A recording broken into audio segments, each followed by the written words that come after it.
Hello, this is Amin Sheikh, and this is my Lab 1 charged tapes. So, brief overview. The purpose of this experiment is with charged pieces of tape is to determine approximately how much excess charge is on one piece of charged tape. Some key fundamentals is a modeled system by treating the tapes as 2-point charges with uniform charge. Uh, Furthermore, I utilized Newton's second law and Coulomb's law to determine electric force between the two charged tapes, and I calculated the surface area and charge of tape to determine the amount of deficient electrons per atom. So, just to highlight the results,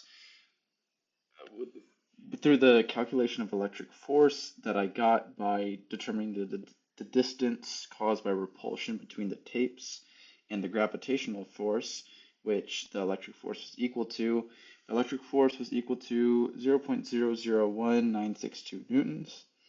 And the tapes, and I was thus able to determine that the tapes were positively charged and had a charge as seen here.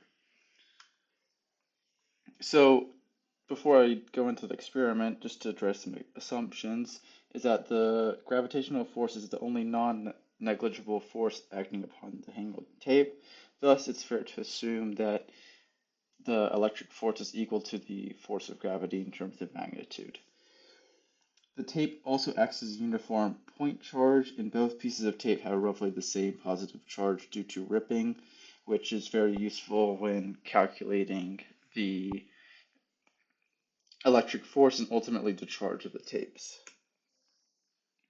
So a quick overview of the setup is to apply a piece of tape, roughly 20 centimeters, the ideal length, on the table, and to get another 20 centimeter tape and create a non-sticky fold from which you would stick the tape on that base tape and then rip it off quickly.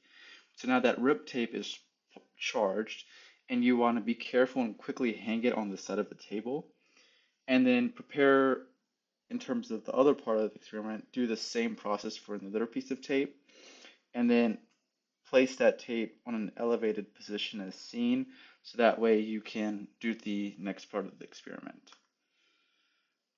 And so here's the results of the first part. As you can see, the tape is attracted to the hand. So observation is that the charged tape is attracted to hands, and the charged tape is attracted to a negatively charged plastic pen, which must mean the tape must be positively charged. So in terms of observations and with the part of the experiment with two charged tapes together, the tapes repulse each other, and the repulsion was equal to 0.02 meters. And so here's the work I did to determine the calculated results of the charge of the tape and the number of deficient electrons on the tape that was hanging, and the ratio of the deficient electrons to tape atoms, the amount of atoms on the tape, which was one deficient electron for 6.5 times 10 to the power of 6 atoms. So here's my GlowScript model, and as you can see, with 2-point charges of the same charge, I produce the same results as seen in the experiment. So potential sources of error, for the model, it considers that the tape as a point charge, which isn't necessarily true, and that the tapes also may not have the exact same charge, which was assumed, but may cause some error in the calculations. In terms of the experiment, other forces acting on the tape, such as air resistance, etc., were not taken into consideration, and those sources of error in the model also carry over into the experiment. So what if the electrons had positive charge and protons had negative charge?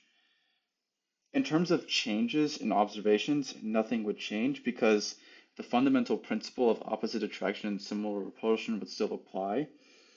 And why is it important to handle the charged tapes as little as possible? So the positively charged tapes may attract electrons from a hand or other objects, just neutralizing the charge of the tape. And yeah, that's my lab. Thank you so much.